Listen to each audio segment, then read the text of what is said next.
Энэ 7 хоногт нийслэл дөрвөнсөн онцлог үйл явдлын мэдээллийг таймлан хүргэж байна. Нийслэлийн 2023 оны төсвийг баталлаа. Нийслэлийн иргэдийн төлөөлөгчдийн хуралдах Монгол Ардын намын бүлэг нийслэлийн 2023 оны төсвийн төслийг хэлэлцэхдээ Сэлб голын төслийн нэгжтэй холбоотой 3.1 тэрбум төгрөгийн санхүүжилтийг дэмжээгүй тул тус санхүүжилтийг эргүүлэн татсан юм. Нийтийн тээврийн парк шинжилгээний хүрээнд 2023 оны ихээр 224 автобус оруулж ирнэ.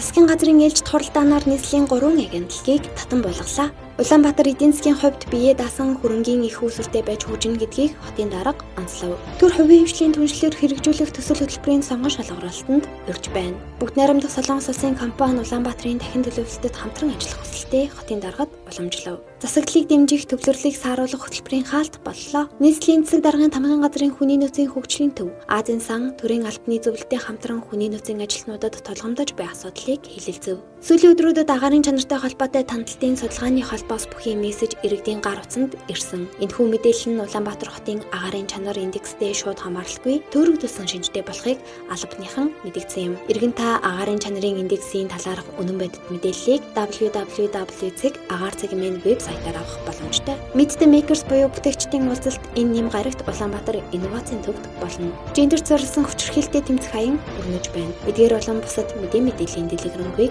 Улаанбаатар цэгийн мэдээллийн сайт, нийслэлийн мэдээ Facebook хуудас болон бусад сошиал хуудаснуудаас авах боломжтой.